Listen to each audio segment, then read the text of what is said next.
Espartanos, bom dia pessoal, excelente domingo aí pra vocês. Pessoal, mais um podcast espartano aqui da Vida Moderna, mais uma entrevista espartana aqui.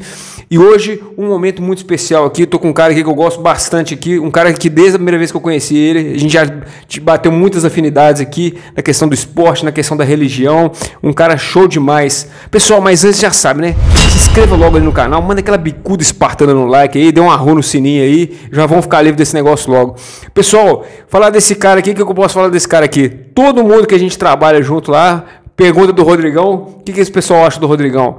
Ninguém fala mal do cara. O cara, todo mundo fala bem do cara. O cara é muito bem visto, o cara é muito bem querido lá no nosso serviço, né? Trabalha comigo lá. Rodrigão, se apresenta aí pra galera, cara. Espartamos junto. Ô Flávio, bom dia pessoal. Obrigado aí pelo convite, né? É muito bom estar aqui com vocês. Meu nome é Rodrigo, tenho 36 anos, sou funcionário público. E é um prazer enorme estar aqui junto com vocês aqui nessa entrevista aí.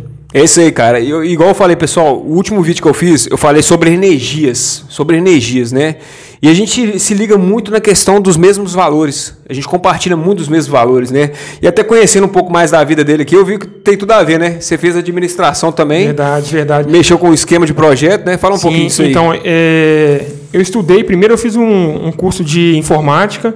Aí, posteriormente, eu fiz técnico em eletromecânica, depois eu fiz o bacharel em administração e fiz uma pós-graduação em gerenciamento de projetos pela PUC, em BH. Show demais. Vamos falar de gerenciamento de projeto. Gerenciamento de projeto, pessoal, é uma área muito bacana, uma área muito top, porque ela envolve toda essa questão que envolve meu canal, desenvolvimento pessoal, liderança, disciplina, gestão de pessoas. Fala um pouquinho sobre isso aí. Sim, o gerenciamento de projeto, Flávio, eu acho que é uma área que abrange todo o mercado, né, cara? Uhum. Você pega toda a estrutura de um planejamento. Então, assim, tudo que você faz hoje em dia, você tem que ter uma gestão de projetos. Porque você já faz gestão de pessoas, liderança, então assim, tudo está envolvido. Matéria-prima, logística, cronograma, é um planejamento completo, né, cara? Então, eu acho que assim, que é uma área fantástica e tem só a crescer aí no mercado. Com certeza. E como geralmente gerenciamento de projetos é algo temporário, né? Não é aquela coisa. Então, assim, pintou a demanda, o cara tem que ser rápido, né? Para planejar, montar a equipe, liderar, delegar. Sim, o cara tem que ter foco, né? E você tem que ter uma visão ali daquilo ali, bem assertivo. Porque sempre quando acontece algum imprevisto, você já sabe para onde você vai. Então, assim, você já tem uma gestão bem focada, cara. Então, assim, eu acho que isso é essencial. Meta, cronograma ali, né, cara? Bacana demais. Pessoal, e como meu canal Espartano da Vida Moderna, a gente fala muito sobre superação, né? Sobre as batalhas da vida, como ser um guerreiro na vida moderna, né? Todo guerreiro você não vira guerreiro à toa na vida, né? É verdade. Todo mundo passa por uma dificuldade, todo mundo é forjado ali no fogo mesmo, e ali é onde que a pessoa ela sucumbe ou ela dá a volta por cima, né? E o Rodrigão tem uma história aqui também para falar pra gente aí, Rodrigo. Verdade, conta pra nós aí. Vou contar um pouco da minha história aqui. A primeira superação que eu passei aí foi o falecimento do meu pai, né? Foi um falecimento precoce, ele deixou minha mãe viúva, então assim, faleceu, eu tinha 4 anos, meu irmão estava com 3, e cara, isso aí para mim foi uma superação, porque a partir do falecimento dele eu tive muita dificuldade, né? Você tinha quantos anos, Rodrigo? Eu estava com 4 anos para 5, cara. Tava com 4 para 5 anos. E seu pai faleceu com quantos anos? Ele faleceu com 33 anos. 33? Novo 33, pra caramba? Muito novo. Então, assim, aí acabou que eu perdi. Sim, eu não tive a oportunidade de ter aquela convivência, porque naquela época você não lembra do que você tinha com 4 anos. Certo. Né? Então, para mim foi assim, eu não tenho muita lembrança dele. Então, para mim, essa foi uma primeira superação, porque aí a partir disso, cara, eu comecei a trabalhar cedo, com 13 anos eu já comecei a trabalhar, estudar, sempre focado, sabe? Você acabou assim tendo que amadurecer muito rápido, né? Você meio que assumiu o papel ali de o pai ali, o que seria do seu pai, né? O homem da casa, né? Sim, eu tive que correr atrás, cara, porque minha mãe, ela até conseguiu depois, né, de um certo tempo, ser pensionista, né, que meu pai trabalhava, mas não foi de imediato. Então ela teve que passar por uma dificuldade, foi bastante, é uma guerreira também, teve que lutar. Tudo que eu sou hoje, eu também sou grato a ela, né, porque ela, pelos ensinos dela, tem me ensinado o caminho correto. Graças a Deus. Cara, graças a Deus, sou muito grato a ela, eternamente grato. E isso aí foi uma primeira superação, porque eu tive que começar cedo, eu não tive essa referência. Então, assim, Aí, às vezes, você não sabia como fazia, você teve que buscar fazer sozinho. Você vai errando, aprendendo, errando. Até você não tem um modelo assim, né? Porque o pai da gente, eu também perdi meu pai, né? Sim, cara. Então, assim, ele é uma referência mesmo na questão do comportamento, da atitude. A gente é muito eu repito muitas das coisas. Minha mãe às vezes até me fala, nossa, tá igual seu pai. A gente repete muito, às vezes, do comportamento, porque dá uma direção pra gente, né? Eu acho que para um homem, para um menino, sim, né? A referência do pai é a primeira ali que você tem ali como base, né, cara? Não, porque eu acho que você espera, né, cara? Por exemplo, quando você tem um pai, 18 anos, ele vai me ensinar a tirar carteira de carro, vou ensinar a andar de carro, de moto. Então, como eu não tive, cara, eu tive que aprender a me virar na marra. Então, tipo assim, vai ou não vai? De um jeito ou de outro, não tinha outra opção. Então, eu acho que isso aí me fez amadurecer antes do tempo, mas é um exemplo de superação, que graças a Deus eu dei a volta por cima, hoje sou quem eu sou, sou um pai, eu tento ser um pai presente para minhas filhas o tempo todo, então bacana, cara. Isso para mim foi uma superação. Você tem 2 filhas, né? Tenho 2 filhas. Não, show de bola. Filhas. Não, então, e hoje em dia, cara, essa referência acho que é importante, inclusive para geração, né? Porque hoje em dia o que a gente está vendo aí nas gerações, muita gente crescendo, inclusive, só com a mãe, né? É verdade. Hoje em dia a gente tem a dificuldade dos papéis, né, cara? Os papéis estão muito invertidos, né? Às vezes a gente sabe que tá muito corrido, né? Às vezes mãe trabalha, pai trabalha, a criança fica na escola, ou fica integral, ou fica com outro terceiro. Exato. Então isso aí tem disturpado muito a cabeça das crianças, né, cara? E às vezes a referência que ela vai pegar é a referência de uma internet, né? De um youtuberzinho aí na internet aí que, né, começa a botar pilha na cabeça e tal. Cara, e acaba que hoje a tecnologia está muito exposta, né? Está muito fácil, fácil acesso para as crianças. Sim. Então, se você não tiver um controle regra firme, ali, né, cara? Controle ali, cara, acaba que passa. Realmente, porque se a gente for pegar, eu até fiz a resenha do filme Top Gun, né? E eu vim numa época que vou fazer 40 anos, cara. Vou fazer 40 anos. Então, minha época de referência masculina é o filme do Schwarzenegger, do Exterminador. Sim, verdade. Né? Você via que tinha aquela figura muito masculina presente no cinema, nas novelas, né? Então, querendo ou não, independente se você tá com pai ou não, você tinha mais o comportamento masculino, você entendia melhor como é que era o comportamento masculino. Acho que hoje a geração de hoje está perdendo um pouco do que é, né? Hoje em dia, se você for homem demais, se você falar tal, o cara tá homem demais, tá falando alto, tá falando grosso, não, é macho tóxico. Esse cara tem que ser banido da sociedade. Não é assim, não. Não, e tem esses dois lados, né, cara? Porque eu acho assim, quando a gente sabe que o pai geralmente trabalha muito tempo e a mãe trabalha muito tempo, então assim, a criança não tem a referência de onde que ela vai aprender. Aí eu acho que é onde que ela tem essa dificuldade hoje. E nessa idade de 7 anos, cara, ela tá igual uma esponja, né, cara? Então, assim, tá absorvendo vai absorvendo tudo, né, cara? Então, às vezes, pega uma referência ruim, pega alguma coisa nesse sentido aí, tem que ficar ligeiro mesmo, né, cara? É por isso que é muito importante, muito válido, né? Ter o controle, né, do que tá... O que tá sendo de acesso das crianças, né, cara? Eu acho que isso é uma... Isso é uma ferramenta que tem que ser utilizada. Tem que realmente. Rodrigo, e você falou de profissão, vamos falar de profissão. Sim, eu sou servidor público também, você trabalhou também, desde cedo, começou muito novo. Sim, eu sou funcionário público também, vai fazer 10 anos que eu sou funcionário público. Concursado, né? Também? Concursado também. Atualmente, eu estou mexendo com a parte de gestão de contratos, né? Então, assim... aí volta naquela questão... Tudo a ver com projetos, né? Gestão de projetos que eu fiz, né? Certo. Então, assim, você tem que ter um controle porque tem data, tem vigência, tem prazo, tem...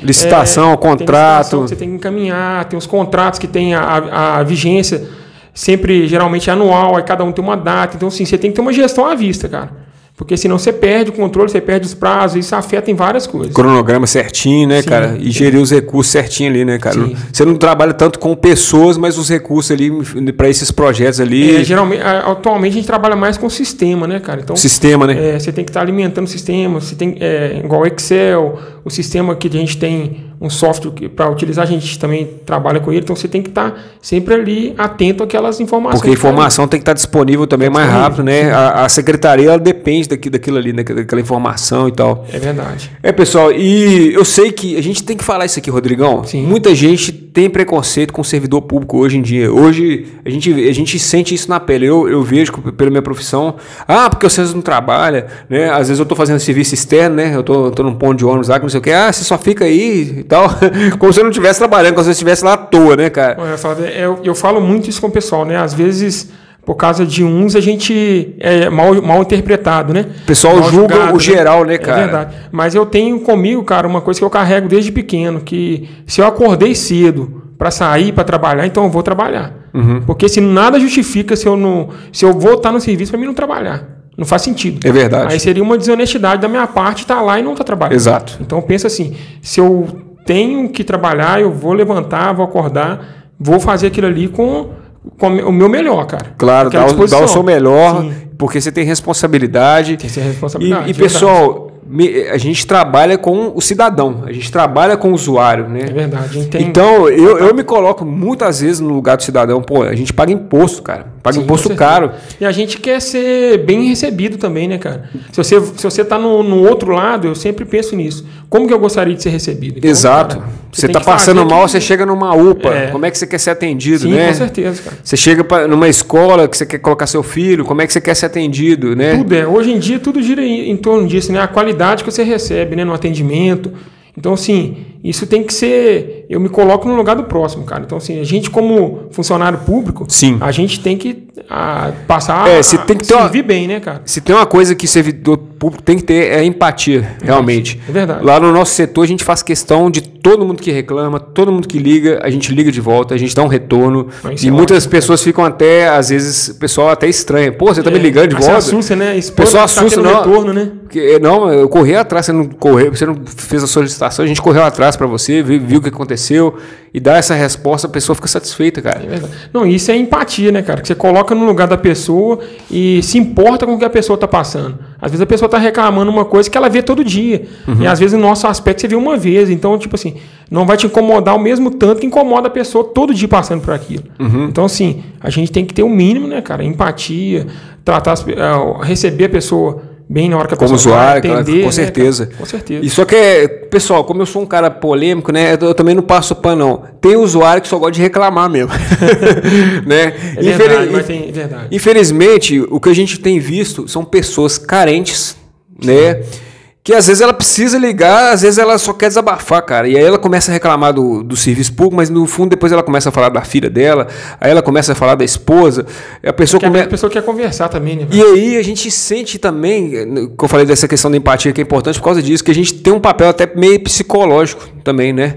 Para atender os usuários, porque às vezes você vê que a pessoa ela só precisava de conversar com alguém, né? Ela só precisava de conversar. Às vezes aquilo ali foi só a ponta do iceberg, né? Ela já estava carregada de informação, esperou acontecer uma coisa para ultrapassar o limite ali. Então, tipo assim, só queria descarregar uma coisa que já estava, né? Então, às vezes a pessoa quer conversar, falar. E hoje em dia, como o tempo está corrido, cara... É verdade. É raro você parar para conversar com a pessoa. A tecnologia tem se substituído isso, né? Isso. Às vezes você vai, manda mensagem, manda negócio...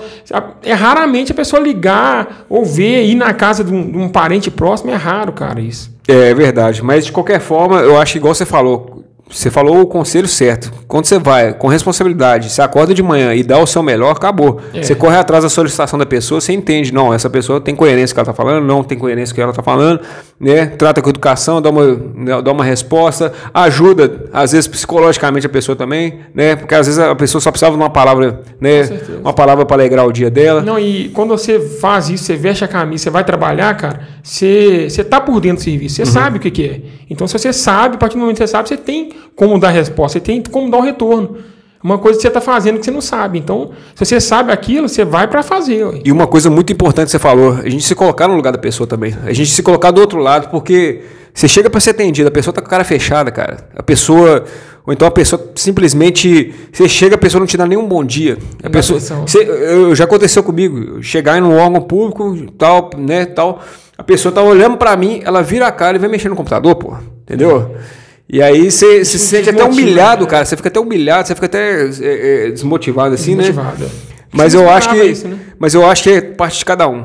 cada um com sua consciência, cada um fazendo o seu melhor, né? Eu acho que devagarzinho, você que é da administração também, igual eu, a gente, né, que gosta desse sistema, trabalhou também muito tempo na iniciativa privada. Trabalhei também, cara. Então, eu acho que é muito bom a gente começar a colocar essas questões da iniciativa privada que deram certo, né? A gestão ali com metas, com prazo, com cronograma, com responsabilidade, com tarefas, né? Sim.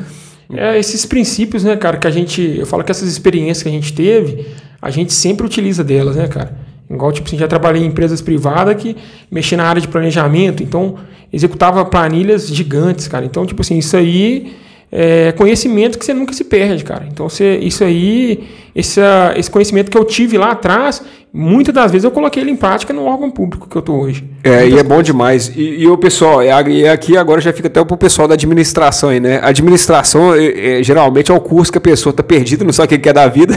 Vou fazer administração, né? Geralmente é um curso meio queimado nesse sentido, que a pessoa, quer saber, administração, querendo ou não, você pode englobar tudo. Porque a administração, ela abrange várias áreas, né? Então, tipo assim, igual o meu caso, é mais ou menos o que você disse. Porque, assim, na dúvida, eu não sabia se eu fazia isso ou fazia aquilo. Falei, vou fazer administração, depois eu faço uma especialização e vamos. Melhor do que ficar parado. Você fica parado e não fazer nada, você fica estagnado. Não, e é engraçado, porque quando eu fiz administração, eu queria montar academia. Na época eu tava com essa... Não, vou fazer administração, porque eu vou montar academia, que não sei o que, eu tava com... Mas depois eu apaixonei, cara, pelo curso. Eu apaixonei mesmo pelo curso, porque eu vi que você podia usar os princípios da administração na sua própria vida. É o principal, né? Eu acho que muitas coisas que a gente aprendeu lá, muitas ferramentas, muitos métodos que a gente utiliza no nosso dia a dia. Os princípios de Pareto, 80-20, né? 20% só que vai dar 80% dos resultados. Verdade. Né? Então, o que você pode atingir, o que você não pode, né, cara? A curva ABC também, a questão de você dar prioridade. Olha, para que eu vou dar prioridade nisso aqui? Eu vou dar prioridade mais... Porque a vida é muito corrida, tem muitas tarefas. Então a gente fala assim, não, eu vou dar prioridade no meu tempo para essas tarefas aqui que vai me dar mais resultado lá na frente. E a questão do projeto também que você falou, os cronogramas e tal. Você tem que ter, cara. Hoje em dia, se você não tiver um cronograma, se não tiver uma gestão à vista, você se perde. Não, e a gestão de vida mesmo, porque aí quando você traz a administração para sua vida, pelo menos eu trato assim um pouco a minha vida. A minha vida é igual uma empresa.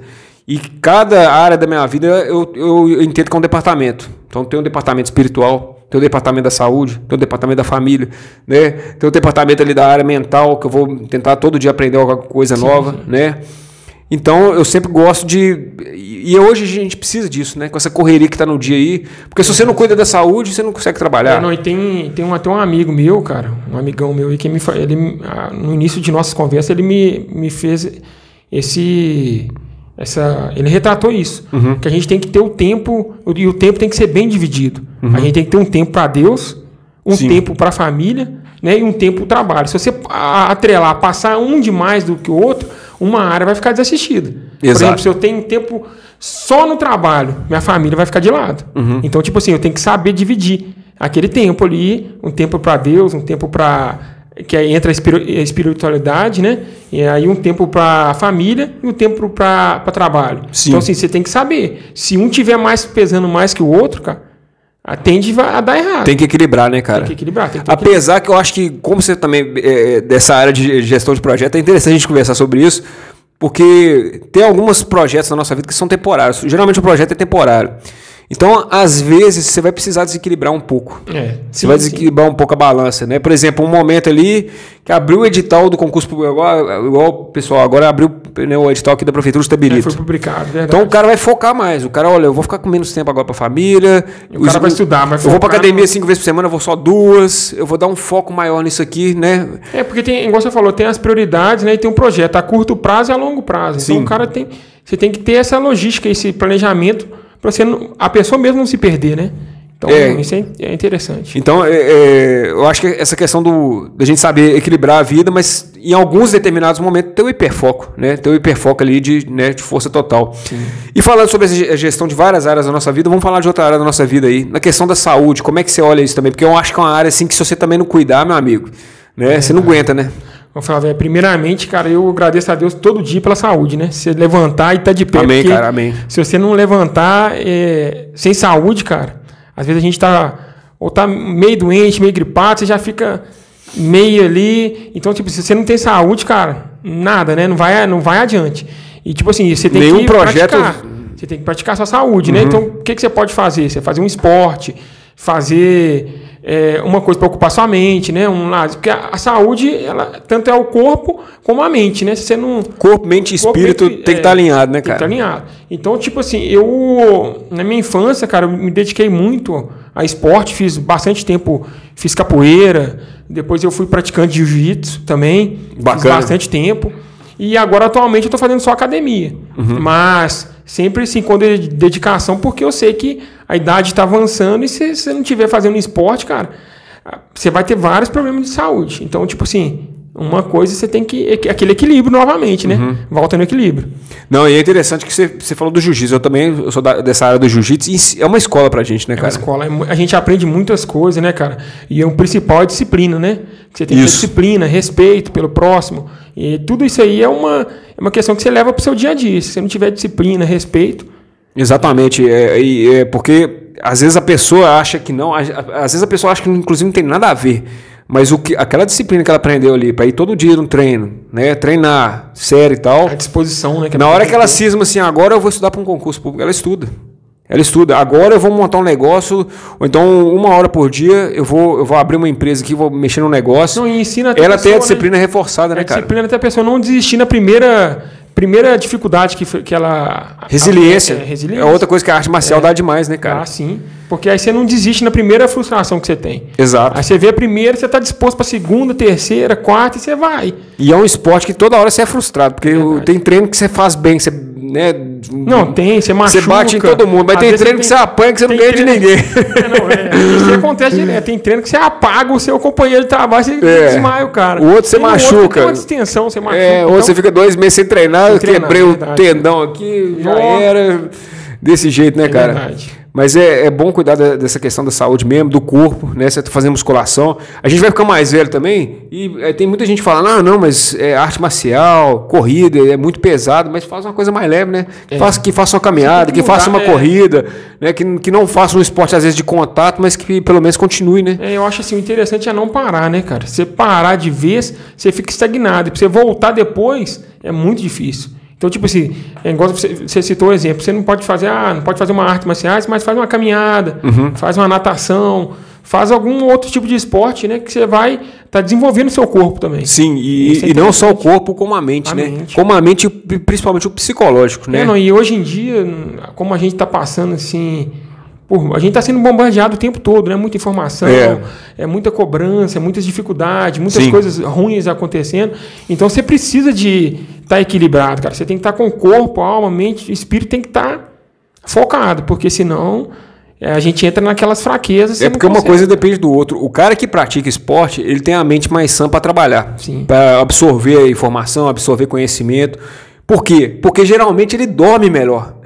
Se ele cansou o corpo, ele dorme melhor. Se ele dorme melhor, a mente dele acorda melhor. Então você vê que está tudo... né? Uma coisa está ligada à outra, né? Tudo interligado, né, cara? Né? Então realmente tem que cuidar mesmo dessa parte, não tem como. É verdade. Outro setor aqui, nós estamos pegando aqui, dividindo igual uma empresa aqui. Cada hora a gente está pegando uma área. Exatamente, vamos pegar a família, cara. Qual que é a importância para você da família? Hoje você está pai aí de 2 filhas. Ô Flávio, então cara, para mim família, para mim é o significado, abaixo de Deus é tudo, cara. Porque é a base, né? Que se você não tiver se você não for uma referência eu carrego isso muito comigo, de deixar um legado para minhas filhas, de ser sempre o que eu posso, eu tento ser o melhor para elas. Sim. Até pelo fato de eu não ter tido uma referência, certo. Eu me esforço ao máximo para ser o melhor para minhas meninas. Então, tipo assim, e depois que você vira pai, eu até tinha perguntado isso também pro Guto, depois que você vira pai, você sente que, olha, agora eu vou ser vigiado pelas minhas filhas. O meu comportamento agora, elas vão observar. Eu falo assim que começa dentro de casa, né? Então, a partir do momento que você fala uma coisa, ela já está escutando. Então, você tem que se policiar. Eu não posso falar isso. Eu tenho que ver como que eu falo. E, tipo assim, cara, família, pra mim, igual eu te falei, é tudo porque eu tô num relacionamento que eu tô casado com a minha esposa, vai fazer 11 anos. Aí, ó, pessoal, outra referência aí, ó. Muito tempo, 11 anos. Eu só trago gente aqui com casamento top. Não, e eu falo assim, pra gente estar esse tempo todo junto, eu acho que o principal é respeito, né? Um respeito pelo outro, companheirismo, né? E um se dedicar ao outro. Foi isso que eu ia te perguntar. Eu sempre pergunto para os convidados aqui uma dica para ter um relacionamento saudável e feliz, né? Sim, Não, então eu acho que assim, o primeiro fato, né, que a gente está... Para você ter um relacionamento saudável, é um se colocar no lugar do outro. Um ver através do que o outro vê. Porque, assim, a maioria dos relacionamentos não dão certo por causa disso. Porque uma pessoa cobra demais e a outra não aceita ser cobrada. Então, assim, antes de você falar para a outra fazer, tentar se colocar no lugar do outro. Será que eu posso ajudar com isso? Às vezes, se um ajuda com a carga fica mais leve, cara. Então, tipo assim, como você tem filhos... Tanto os dois têm que ajudar, não pode deixar só a esposa que vai fazer, só o esposo que vai fazer. Então, tipo assim, fica desequilibrado. Aí é onde que tende a surgir os problemas, surgem as dificuldades. É verdade. E, pessoal, o que o Rodrigo acabou de falar aqui, isso aí a gente tem que falar. Você acabou mandando a lei do contra, o Saldanha lá da Tropa dos Toques, que ele fala sobre isso. Porque a lei do contra é o quê? É tudo que... uma pessoa está fazendo ou que você vai fazer, você sempre se coloca no lugar da outra. Será que a outra pessoa vai gostar? Eu vou sair para balada hoje à noite para beber e tal. Será que a minha esposa ia gostar? Entendeu? Então a gente sempre, toda atitude que a gente vai ter, a gente sempre pensar no próximo. Será que eu sou um cara casado? Será que a minha esposa vai gostar dessa atitude que eu vou ter? O que será que ela vai pensar? Porque às vezes as pessoas são tão egoístas hoje em dia que só pensa nelas. Se colocar no lugar do próximo, né? Que elas não têm empatia nenhuma, assim, né, cara? Não tem. Tipo assim, cada um só pensa em si, né? Então, assim, esse é um dos pontos que tem causado maiores discussões, né? O ego, né? Tipo assim, não, eu quero satisfazer o meu ego. E no relacionamento, quando você casa, cara, você tá um para servir o outro. Assim, vai ser um só, né? Quando você casa, os dois se tornam um. Então, a partir daquele momento que se torna um, é uma unidade. Dividir tudo, cara. É uma unidade. Não, se você precisa... Ela tem que fazer isso, um coloca no lugar do outro. Um ajudando o outro nas tarefas, nas coisas mais simples. Às vezes é você lavando um prato, você ajudando a limpar uma cozinha. Isso aí você vai amenizar. São esses pequenos detalhes que fazem a diferença, né, cara? Ajudando na criação dos filhos, ajudando, levando para a escola. Porque senão você imagina, só uma pessoa levando aquilo ali a vida inteira. Para mulher, né, eu já entrevistei várias mulheres aqui, para mulher é muito pesado, porque mulher, querendo ou não, ela puxa a carga para ela. Sim. Dos serviços domésticos, ela puxa. Não tem como ela falar que não é, porque a maioria puxa para ela, assim, ela quer fazer a comida, ela quer faxinar, ao mesmo tempo ela quer olhar o auxílio, ao mesmo tempo ela quer trabalhar, ao mesmo tempo ela quer fazer faculdade à noite. É verdade. Então, assim, se o homem não for um cara parceiro ali para ajudar, cara, fica complicado gerir a família, né, cara? Fica bem cabuloso, né? Não fica. E é igual você falou, a gente... Você tem os olhares dentro de casa, né? Então eu me imagino, quando eu tento ser o melhor, tento me esforçar ao máximo, eu já penso nisso. Porque minhas filhas, eu tenho duas que elas estão observando o seu comportamento. Observando como que eu estou sendo como marido e pai. Te obriga a ser um cara melhor, né, cara? Me motiva a ser uma pessoa melhor, porque aí eu aumento o nível. Porque aí ela não vai. Quando ela for querer casar, ela vai ter referência de um padrão de um marido. Excelente, mano. Entende? Então, concordo. Tipo assim, eu me esforço ao máximo para mostrar para elas, filha, isso é referência masculina, exatamente. Sim, isso é referência de um bom marido, né? Verdade. Que cuida da esposa e tal. E eu acho que a gente precisa disso, né, Fábio? A gente precisa de ter essa referência masculina dentro de casa. Do pai, desempenhar o papel dele, que ele foi designado, que ele tem que fazer, se ele tem que trabalhar, se ele é pai, ele tem que cuidar dos filhos também. E às vezes a gente não vê isso. Às vezes o pai terceirizando a responsabilidade que seria dele. Entendi. Ele passa para a mulher e passa assim, não, você tem que fazer, você tem que dar conta. E às vezes até pior, Rodrigo, às vezes terceiriza para a escola. É verdade. Né? E aí, pessoal, eu bato nessa tecla mesmo da questão de ideologia de gênero para criança. Eu acho que criança não tem que passar por isso, criança tem que ter infância, cara. Eu também concordo, porque eu acho que nessa fase, né, da criança, uma fase infantil, elas não têm esse conhecimento do que significa. E ao mesmo tempo está igual uma esponja, tá captando tudo. Ela está absorvendo, está naquela fase, tá aprendendo. E às vezes você introduz uma coisa, ela não sabe o significado. Então, tipo assim, você acelera uma coisa, né? Você adianta, você tá fazendo uma coisa precoce, né? Você está antecipando uma coisa que não era para ser falada naquele momento. Eu acho assim que na escola ela tem que ser ensinado a educação. Primeiro é o básico, fundamental, depois o médio, Depois, aí vai cada coisa de cada vez. Cada hora, cada Não coisa, antecipando na sua idade, né, cara? idade, Cada coisa sim. na sua idade e tal. Claro, o respeito aos coleguinhas, né? Mas agora, já querer que a criança... não, porque a criança já vai ter essa sexualidade, ela já é mais assim... Porque a gente está vendo uma introdução, né? Tipo assim, estão sendo introduzido isso. Infelizmente. Cartilhas de escola, por filmes, por novelas, por séries. A gente tem que realmente ficar ligeiro hoje em dia. Pai e mãe, hoje em dia, para cuidar de criança. A gente vê muitas propagandas, né, cara? Às vezes de vídeo... bombardeio o tempo inteiro, como se e tentando normalizar. Não, isso é normal, gente. Isso é normal. A criança escolher hoje em dia, deixa ela escolher. É normal. Não é normal, não. Não é normal, não. Né? A gente vê assim que está sendo implantado, né? Está sendo introduzido isso. Está sendo contado uma história que como se aquilo ali fosse a realidade e todo mundo tem que engolir aquilo ali. É verdade.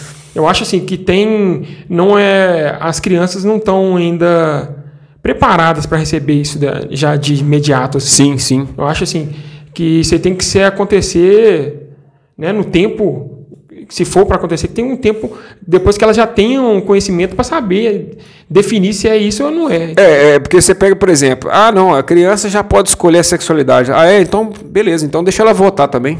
Então ela já pode ser presa também.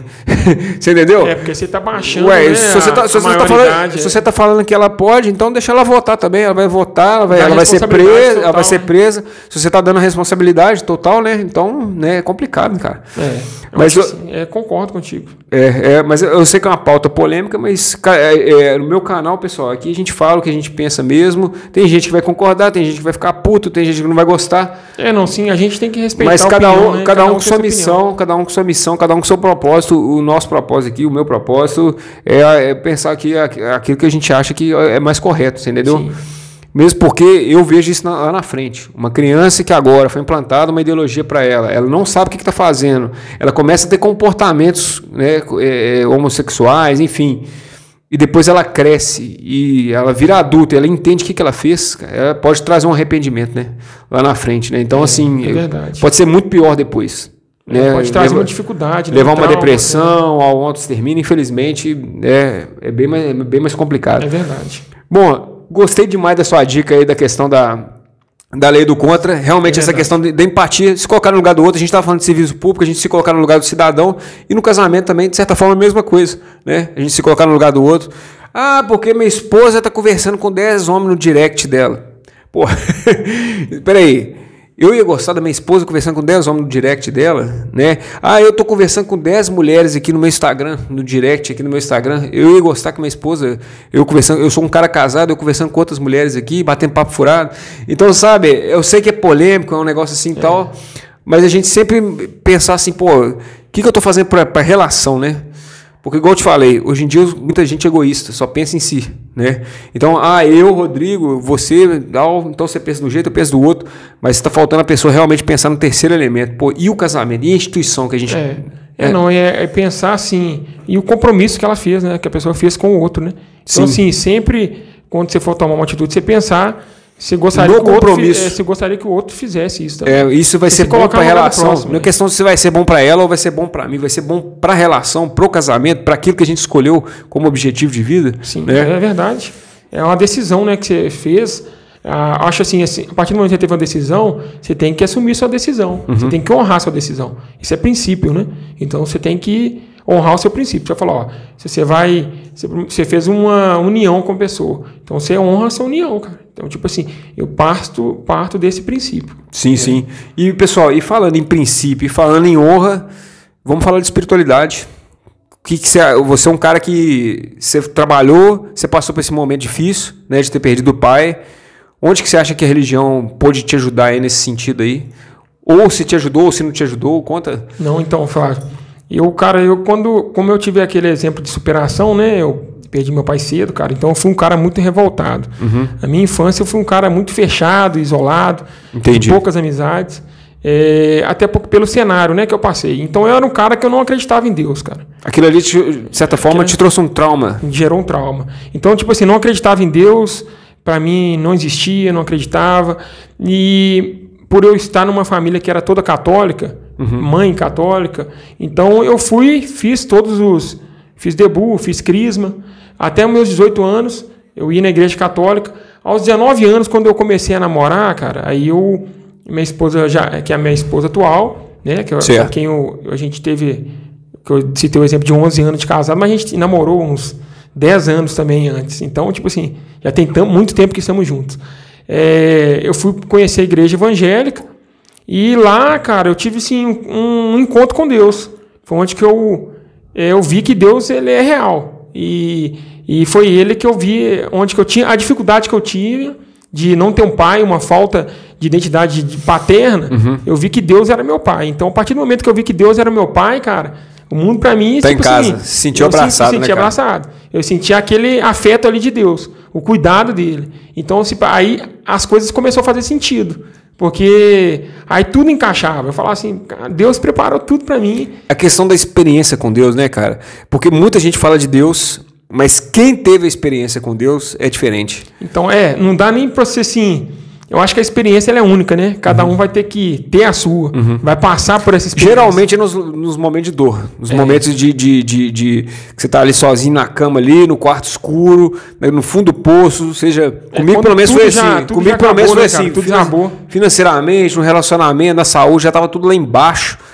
E aí parece que você encontra Deus, cara. Você vê a esperança, né? Cara? Parece que aí ele chega perto de você, aí você entende o que é viver com ele, o que é viver louvando a ele, o que é viver de acordo com os princípios dele, né, cara? E pra mim, cara, essa questão de espiritualidade, pra mim foi assim, muito forte, porque essa experiência que eu tive, pra uma pessoa que não acreditava, então, tipo assim, cara, eu vi que Deus tinha preparado tudo para mim. Então, ele preparou minha família, ele me deu minhas filhas. Então, tudo assim, as coisas foram encaixando.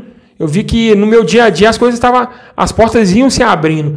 E aquela coisa que eu tinha me fechado, eu fui vendo que ele foi um momento que eu passei, uma dificuldade. E quando eu conheci verdadeiramente Deus, cara, eu vi que as coisas... ele é meu pai, cara. Então, tipo assim, eu entendi. E sua esposa te ajudou nesse processo porque ela que te levou para a religião, né? Sim, então, uma esposa boa, ela edifica o homem mesmo, né, cara? Se for uma esposa boa... A esposa sabe, ela edifica o lar, né? Então, exatamente. Então, assim, sou muito grato a ela, porque foi através da vida dela que eu vim a conhecer a Deus verdadeiramente. Não quer dizer que é por causa da religião, porque eu falo que Deus é um só, né, cara? Deus, ele é um só. E não tem nada... Por exemplo, se tem um exemplo, minha mãe é católica, minha família, por parte do pai, também é toda católica. Então, assim, amo todos, não tem nenhuma de... A religião é muito do caminho. Tem gente que escolhe um caminho diferente e tal, mas o objetivo é o mesmo. Cara, tipo assim, o objetivo que eu tenho, que eu carrego, é de estar ligado com Deus, cara. Então, assim, se eu tenho um contato com Deus direto, eu tô ali com ele ligado todos os dias, eu vejo as coisas fluindo. Então, aquilo ali para mim, Deus para mim, eu falo assim, que é tudo. Então, por isso que eu falei que eu sou muito grato a Deus pela saúde, pela minha família, né? Pelo meu emprego. Gratidão então, é muito importante, cara. A gente tem que ter, eu tenho um coração grato, cara. Então, tipo assim, isso é o que faz... Porque tem muita gente reclamando da vida, né, cara? E às vezes a pessoa tá reclamando de barriga cheia, né, cara? A gente vê, cara, esses dias eu tava vendo, porque passou o dia da igreja perseguida, né? Então, a gente vê que vários países estão passando por isso. Coreia, Índia... vários países estão passando por essa situação, que a pessoa não pode falar de Deus, a pessoa está sendo perseguida. E aqui no Brasil eles queriam colocar uma lei também. Aqui no Brasil eles queriam colocar uma lei. Pessoal, se colocar essa lei eu vou ser preso. Eu faço questão de ser preso, porque eu tô falando mesmo. Cancela meu canal, me leva pra prisão, mas eu não vou deixar de falar o nome de Deus, não. Eu vou orar mesmo, cara, porque eu acho que sinceramente, é um absurdo, cara. Isso é coisa de Satanás, mano. Sim, eu vejo que... Isso é coisa... Não tem explicação. Porque eu falo assim, a gente sabe que isso vai acontecer, né? A perseguição, ela tende a aumentar, mas é muito difícil você ver as pessoas morrendo, e, cara, as pessoas morrendo e não negando a fé, cara. Ela confessando e a pessoa morre, mas não nega Jesus. Então, é bem espartano isso aí, né? É bem 300, a gente volta naquela questão dos princípios lá, que os 300 tinha, né? Um tava junto com o outro. Independente se era 30 mil, 300 mil, quanto que fosse, os caras estavam à disposição. É verdade. Então, estavam sempre à frente. Então, a mesma coisa, cara. Eu vejo para mim, como exemplo de liderança, eu vejo Jesus, cara, que para mim foi uma liderança nata ali, que ele...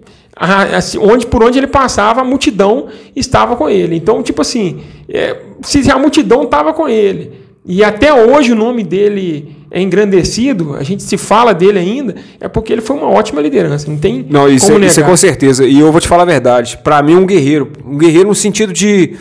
Para mim, igual eu falo aqui no meu canal, a verdadeira lição do guerreiro é justamente o comportamento do controle emocional.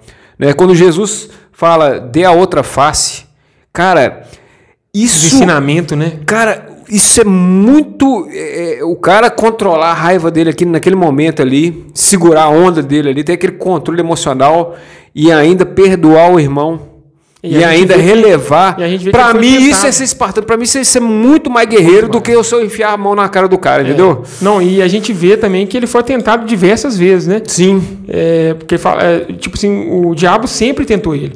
Transforma a pedra em pão, não sei, faz isso, faz... Então, tipo assim... Aproveitou o momento de jejum vulnerável, né? Ele foi tentado e ele superou. Então, tipo assim, não tem um exemplo desse, igual a gente falou, que ele suportou, ele passou e ele continuou firme. Não, e eu falo muito aqui no meu canal sobre a religião tá ligada à ação. Mas por que eu falo isso?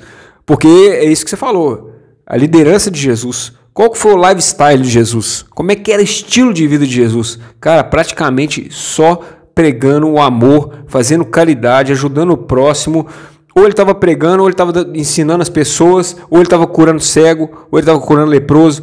Então, assim, o tempo inteiro fazendo caridade, o tempo inteiro ajudando o próximo. Acho que o maior exemplo de caridade, e depois que a gente começa a praticar o bem, começa a ajudar as pessoas, a gente vê que Jesus estava certo mesmo.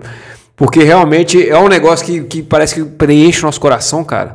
Preenche e ocupa, né? Parece que ocupa aquele vazio. E eu falo assim, que às vezes a gente vê histórias, quando você vai na Bíblia, você lê, você vê as passagens, as parábolas, o método que foi utilizado. Então, tipo assim, Jesus sentava no meio da multidão e ensinava. Então, tipo assim, cara, aquilo ali é fantástico, exemplo de liderança. Ele arrastou a multidão, tipo assim, as pessoas o seguiam. Cara, e principalmente sem preconceito, né, cara? Vamos ser sinceros, sem preconceito. Porque, Rodrigo, sinceramente, algumas religiões separam. Ah, não, porque eu fui batizado, você não foi. Então, você é do mundo, eu não sou. E Jesus não tinha preconceito com ninguém, cara. Não. Jesus falava, era prostituta, vinha a mim era como estás, era né? prostituta, era doente, era ladrão, era tudo, e seguia ele, cara. Não, seguia. E ele falava para a pessoa vir a ele da forma que ela estava. Então, tipo assim, seria um processo para ela melhorar ou consertar. Não seria assim, não, você não pode. Então, tipo assim, ele não falava com a pessoa que você não poderia. Então, a gente vê assim, igual você citou o exemplo, né? Do paralítico, que fez o paralítico andar, curou o cego. Então, tipo assim, a pessoa merecia ou não? A gente não sabe se a pessoa merecia ou não, mas ele fez. Então, tipo assim, ele curou. É o estoicismo, ele fez a parte dele. Agora, o que o outro vai fazer ou não, né? Igual a gente vai pedir esmola, vai fazer caridade, né? A pessoa pede dinheiro, aí você dá o dinheiro, mas aí tem gente que só fala assim, não, eu vou te dar o dinheiro, mas o que você vai fazer com o dinheiro?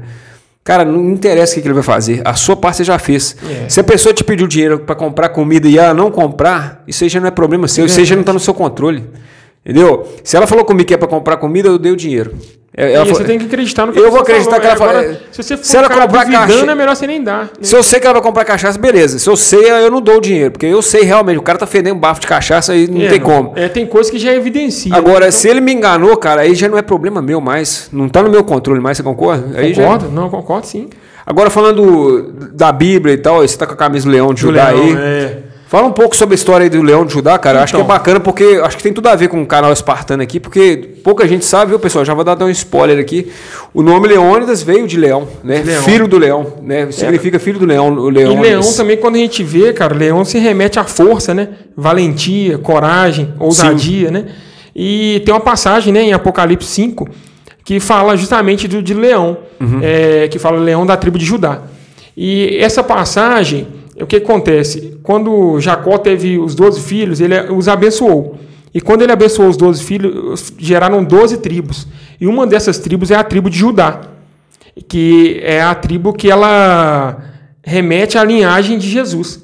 O que acontece? Então, como se fosse a descendência, né? A descendência terrena da tribo de Judá. Ou seja, aí essa frase, leão de Judá, ela se remete a Jesus, como leão de Judá, como rei, né? Então, o sinônimo é de rei mesmo, né? Rei, é de Jesus como rei. De real, é um rei, o soberano, né? Então, tipo assim, nessa passagem que fala do livro, né? Do único que era digno de abrir o livro, que seria o Jesus, porque quando Jacó abençoa as 12 tribos, a de Judá, ele remete que é a Judá como um leãozinho. E depois em Apocalipse, ele já vem como leão de Judá, ou seja, ele já vem como rei, como Messias. Entendi. Como Jesus já é o soberano. Então, como soberano mesmo, como, rei, como se fosse o rei da selva. O rei da selva é o rei de tudo ali, sim, né? Ele é o rei dos reis, né? Então, assim, eu acho fantástico, cara, as características, né? E ao mesmo tempo, como ele é o leão de Judá, ele é o cordeiro, né?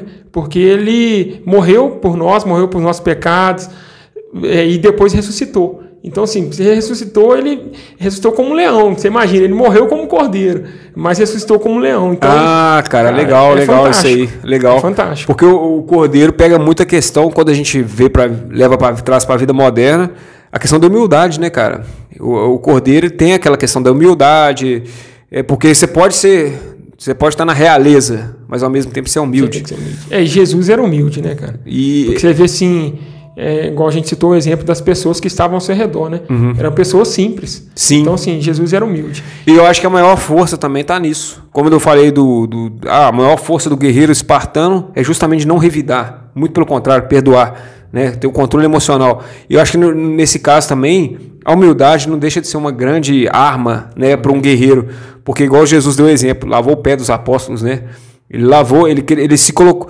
Ele que era rei de todos aqueles apóstolos ali. Ele se fez na posição de servo, né? Ele se trocou de posição. Ele foi servir. Né? Isso que nós estamos falando aqui o tempo inteiro aqui no podcast, né? De troca de posição, de empatia com o próximo, né? De saber olhar o lugar. Se a gente vê esses princípios que Jesus serviu os seus discípulos, ele ensinou para eles como é que seria. Entendi. Então, assim, a gente não teria ego. Nada faria eu ser melhor do que você ou você ser melhor que eu. Faria um servir o outro. Não, cara, você está precisando disso aqui, eu vou te ajudar nisso, um te ajuda naquilo. Esse era o que foi ensinado naquela época. O que tem tudo a ver com os espartanos e o que tem tudo a ver com Leônidas. Porque Leônidas sempre deixou isso claro. O verdadeiro líder serve. Ele está lá para servir. E as pessoas eram conquistadas através disso, né? Através da forma que ele servia. Como ele era um líder, naquela época também, ele mostrou um exemplo de liderança através de servindo. Servidão, né? Com humildade. Né? Baixando ali. Empatia, né? E a força que ele tinha, ele mostrava isso para os demais. Aquilo ali dava um ânimo para o pessoal para estar à frente junto com ele. É verdade. A disposição, um batalhando pelo outro, um estando lado a lado, aquele espírito ali vibrante, forte. Guerreiros, né? Porque mostrava que o grupo estava coeso ali com ele, né, cara? Ele mostrava que, olha só, eu apesar de ter poder sobre vocês, eu estou fazendo por vocês, né? Sim. E o grupo abraçava ele através disso, né? Porque aí você vê que estava todos do lado dele, independente da circunstância. Se era para morrer ou se era para matar. Eles estavam à frente com ele naquela época. Então, assim, você vê que a gente remete o filme, cara, fantástico, o filme dos 300. É um exemplo, assim, de vida. A gente não vê isso no dia a dia hoje, né? É muito raro você ver a pessoa que está apoiando o outro ali. Porque a gente sempre vê a pessoa querendo um passar rasteira no outro. Porque até uma questão assim, Leônidas, a pessoa tinha opção. O cara foi ali, apesar que eu até vi agora alguns historiadores falando que eles eram tão orgulhosos, os espartanos, que eles achavam que poderiam, inclusive, mesmo só com 300, ainda ganhar. E 3 dias estavam ganhando, em 3 dias. Não era. Se não fosse a traição lá por trás, lá do Jeffrey Alts, lá, o caminho que ele colocou por trás lá. Foi curralhados, né? Eles fizeram uma armadilha, né? Eu acho que na cabeça deles, eu acho que eles ainda poderiam até ganhar, pra você ter ideia, aquela batalha. Você vê, imagina o espírito vibrante deles, né? A disposição de luta e de cumprir aquela tarefa que foi designada. Então, sim, tipo assim, sim. Ele estava convicto, independente da quantidade ao redor, ele estava convicto de que ia conseguir. Agora é isso que você falou, a fidelidade dos amigos, dos companheiros, da união, porque você está saindo da caixa, você está indo contra a maré, trazendo isso para a vida moderna, né? Às vezes você está indo contra o sistema, às vezes você está indo contra a maré, às vezes é só você mais 300 ali, né? Então, realmente, e mostrar aquela união, mostrar que está todo mundo ali, um pelo outro, para servir. E se tiver que morrer, vai todo mundo morrer. Aí, voltando à história mesmo. Se eu tiver que ser perseguido, se eu tiver que ser preso por falar o nome de Jesus, é morrer com honra, é morrer com glória. É com glória, é verdade. É você cumprir o papel que você foi chamado. Você não... Igual a gente citou o filme, né, do 300 e os 300 naquela época, é a mesma coisa. Você segue Jesus, você vai falar de Jesus, você não vai negar. Sim. Então, assim, se você tiver que falar, você vai morrer, mas você não vai negar. É a mesma coisa daquela época, o pessoal daquela época. O pessoal estava com ele. Morreu, mas estava com ele. Da mesma forma que ele fala com Pedro negou, né? Você vai me negar. Fala que fala com Pedro, Pedro, você vai me negar 3 vezes antes que o galo cante. Então, tipo assim, é fantástico, né? E Pedro fala, não, mas eu não vou fazer isso, mas não vou fazer. E acaba que ele faz, né? Então... É porque na hora é complicado. Na hora é complicado. Eu tô falando aqui também, mas na hora que chegar um oficial de justiça e falar assim, ó, você vai ser preso.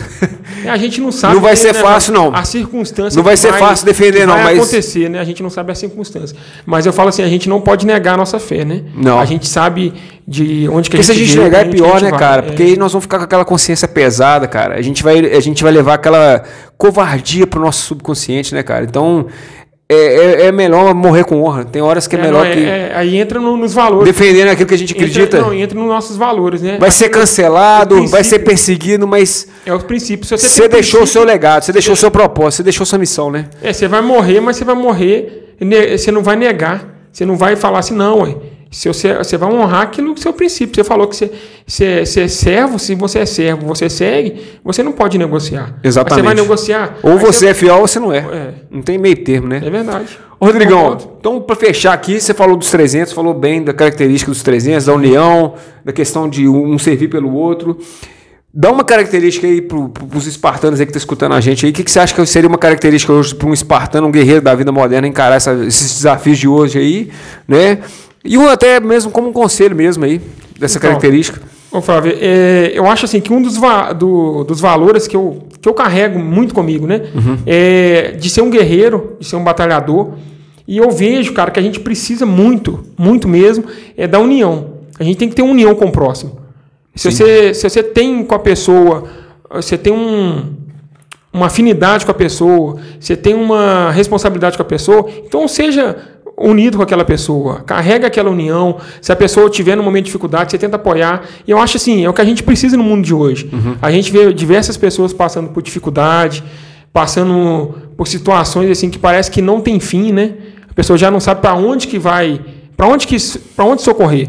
Então assim, eu acho que a gente precisa de pessoas boas, pessoas que estão dispostas a servir o próximo, a estender a mão, né? Então assim, eu acho que uma coisa que me marca muito é a união, cara. Eu acho que a gente tem que ter isso com o valor. Isso aí, seria o valor da amizade, né? A gente saber valorizar as boas amizades. Né? Porque às vezes a pessoa foi frustrada com a amizade, mas não quer dizer que as outras amizades vão ser assim. Pessoal, e vamos parar de mimimi, né, pessoal? Todo mundo aqui, ó, você nasceu, você vai ser frustrado. Você tá aqui nessa terra, aqui você vai ser, seja com relacionamento, seja com amizade, aí tudo você vai traumatizar, aí tudo você vai julgar que o geral é ruim. Por causa de você vai jogar, aquele homem me traiu, o homem não presta. Aí todos os homens não prestam. Todos são iguais, né? Um amigo te ferrou ali, então quer dizer que agora você não vai ter mais amigo, porque qualquer amigo pode ferrar. Então a gente tá sujeito a isso, cara. A gente isso pode acontecer com qualquer um, né? A gente não sabe quando que vai acontecer e como vai acontecer. O negócio é a nossa consciência, a nossa parte, fazer o nosso, preocupar com a gente, né? Eu estou dando o meu melhor. Se esse meu amigo vai me trair, se ele vai fazer igual o Judas, eu não sei. Mas eu confio nele, eu estou dando o melhor para ele, eu estou dando o melhor para minha família, eu estou dando o melhor para o relacionamento com minha esposa, eu estou sendo fiel a Deus, aos meus amigos, a minha família, as pessoas que eu acredito. Não, e por isso que eu falo assim, né? A gente tem que ser honesto e dignidade, né? Porque quando você tem dignidade, não estou falando que a gente não vai errar, a gente é ser humano, a gente vai errar. Às vezes você vai falar uma coisa que a pessoa não vai gostar, você vai desagradar uma pessoa, seu comportamento, às vezes vai ter um dia que você não vai estar bem, você vai ninguém errar. É perfeito, ninguém é perfeito. Todo mundo tem defeito. Mas quando você fala que você se compromete a ter uma união com a pessoa, se esforça para ajudar a pessoa, você vai estar disposto, independente se a pessoa erra com você ou não. Porque assim, o ser humano ele vai errar, não tem como ele não errar. Mas ele vai errar, mas ele vai saber que ali naquela pessoa ali eu posso encontrar ali uma segurança que ela vai me ajudar. Acho que a gente precisa de pessoas assim. É porque essa questão do erro é o seguinte, às vezes a pessoa foi boa com você a vida inteira, mas às vezes por causa de um deslize acaba tudo, né? Eu vejo que a gente tem um papel de julgar muitas pessoas, né? A gente acaba julgando as pessoas e não nos julga a gente mesmo, né? Porque a gente está sujeito a errar igual qualquer um. Porque eu penso o seguinte, pessoal, às vezes as pessoas vão errar e é papel nosso a gente perdoar, a gente saber perdoar. Não significa que, dependendo também do que for, né, se for uma coisa que agride muito seus valores, né, de ética, de postura, né, aí eu acho que é até complicado, mas pelo menos o perdão, mas pelo menos perdoa a distância, mas pelo menos perdoa, né, nesse sentido. Mas eu falo assim, na questão de errar, às vezes questões de você falar uma coisa, você magoou a pessoa, às vezes você falou de uma forma que não era para falar. Então, tipo assim, a gente como ser humano, a gente pode... Isso vai acontecer constantemente. Às vezes hoje você não está bem, você chega com a cara diferente, você vai estar...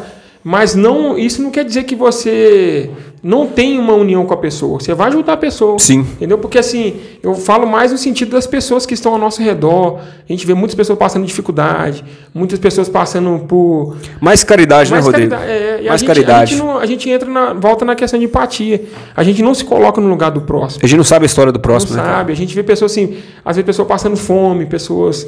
tendo dificuldade e até uma pessoa que fez uma coisa errada. A pessoa roubou, furtou, matou, mas depois que você vai entender todo o contexto dela, você fala assim, cara, eu não sei nem... Ela foi um super-herói ainda. Não estou falando assim, que não estou defendendo crime. Não tô defendendo... porque volta no assunto que a gente conversou no início, né? A gente não sabe o que levou a pessoa a cometer aquilo. Então a pessoa errou, ela vai pagar pelo aquilo que ela errou. Mas aí não cabe a gente julgar. Eu acho assim que o julgamento ele vai ser feito por Deus, cara. A gente não... E a gente julga, Rodrigo. O bom do meu canal é que a gente acaba julgando. Né? A gente é ser humano, a gente acaba julgando. A gente acaba julgando. Mas aí é quando a gente julga, é onde que a gente fica magoado. Porque a gente faz o pré-julgamento, só que a gente não tem o direito de julgar. A gente vai e julga, você fica magoado com a pessoa, mas você não sabe nem qual foi o contexto. Eu escutava isso muito quando eu ia num culto, que o pessoal falava o seguinte, quando você está julgando alguém, é como se você fosse o juiz num tribunal. Você está batendo martelo, mas sem ler o processo. Você não leu o processo e você está batendo martelo. Então, como é que você pode bater o martelo sem ler o processo? Você tem que ler o processo, você tem que entender tudo aquilo ali, todo aquele contexto, para você entender, para você realmente dar o veredito correto, né? Mas você tem que ter conhecimento, né? Você tem que saber do que aconteceu. Para você falar, não, está errado. Então você tem que saber todo o contexto, né? Aí entra no caso do processo, igual você citou o exemplo. Você tinha que ter lido, estudado, para depois você dar o veredito final ali. Porque senão acaba que a gente faz aquela acusação sem ter feito, de fato, né, o DT do conhecimento real, no caso. Mas para mim, acho que sua mensagem é válida. Sua mensagem é muito válida. Pessoal, façam caridade, ajude quem puder, né? É lógico que tem gente que você vê que tem índole ruim mesmo, que a pessoa às vezes só quer te explorar. Essas pessoas, minimalismo mesmo, afasta da sua vida. Tem gente gente que tem mau caráter mesmo, que só quer se aproveitar. Infelizmente a gente tenta ajudar, mas tem pessoas que... Você dá a mão, ela quer o braço, você dá o braço, ela quer sua perna. Visão, né? Eu acho que não tem essa visão. Quer explorar mesmo, infelizmente, a pessoa é egoísta, a pessoa só olha lá dela, né? Esse tipo de pessoa não é bom conviver, mas no resto eu acho que o mundo está precisando disso mesmo. Um grupo de pessoas, amigas, fiéis ali, e que estão dispostas, né, a ajudar as outras. Né? Eu acho que assim, a gente precisa, né, disso, né, de união, né? A gente, um está ajudando o outro. Eu acho que quando a gente fizer isso, cara, eu acho que as coisas tendem a evoluir. Porque a gente vê um mundo muito assim, polarizado. Separado. Assim, cada um procurando só se beneficiar e não beneficiar o próximo. Aí eu acho que onde entra essa desunião. E eu vou falar um negócio para você, até para completar isso. Para ter união, tem que ter inteligência. E você tem que estar acima do que está aí. Você tem que estar acima, inclusive, dessa polarização. É verdade. Né? Porque hoje em dia você viu que, depois da política aí, muitas famílias se separaram, ideologias diferentes. Né? Acaba que hoje em dia as pessoas estão brigando por vários motivos, né? Tipo assim, você não concorda com o partido político meu, a pessoa briga. Você não concorda com o time que eu torço, a pessoa briga. Extremismo demais, né? Muito, cara. Então, e a inteligência, tá muito alto, a inteligência é justamente você, em vez de ver um lado e ver o outro, você vê pelo alto. E falar assim, isso aqui tem um lado bom, isso aqui tem um lado ruim, mas independente que se você gosta de político tal, de coisa tal, você é um ser humano. Você tem defeitos, você tem falhas, você tem seu lado bom, você tem suas qualidades, né? Que a pessoa é um ser humano e ela está sujeita a falhar e errar. E aí entra num outro princípio, respeita a opinião do próximo. Sim. Se você respeita, você gosta disso aqui, você respeita isso aqui. Então, tipo assim, tem que ter um respeito. E a verdade, Rodrigo, é que todo extremismo está sujeito a ter falha. Se eu for demais para um lado, se eu puxar demais para um lado, esse lado vai ter sim as mazelas, sim. Né? Ah, eu defendo 100% esse lado aqui. Não, você defende 100%, senão você vai defender um monte de mazela. Até os espartanos aqui, pessoal. Eu falo direto no meu canal. Estão cheios de falhas. Xenofóbicos, humilhavam os outros povos. Escravizavam lá os zilotas, entendeu? Às vezes era muito orgulhoso. Então, né? se você for fanático demais com o time de futebol, com religião, com política, você não convive com ninguém, cara. Eu falo assim, tudo que é em excesso, né, tende a dar errado, né? Então você tem que mediar. Achar equilíbrio, não, esse ponto aqui é bom, esse ponto aqui é bom, tirar o melhor daqueles dois lados ali. Absorver o melhor e filtrar, né, o que é bom e o que não é, cara. Porque senão... E buscar essa união que você falou. É verdade. Né? Buscar essa união, porque senão, porque você votou em fulano de tal, não tem união mais com você, acabou. Né? Não. Você tem que saber respeitar a opinião. E não ser radical. Não ser. Porque às vezes o pessoal tá muito radical, né? Então, tipo assim, aí vai até o extremo. Então, às vezes uma coisa simples se torna uma coisa grandiosa, é onde que tem gerado muitos conflitos, muitas brigas, muitas confusões, né? Eu acho que esse é um... Sim, eu concordo. Tanto que, pessoal, já fica o convite aqui pro meu canal. Meu canal aqui, ó, é lésbica, trans, pessoal feministas, tá convidado pro diálogo, tá convidado pro debate, porque todos os movimentos, todo tem um lado bom, né?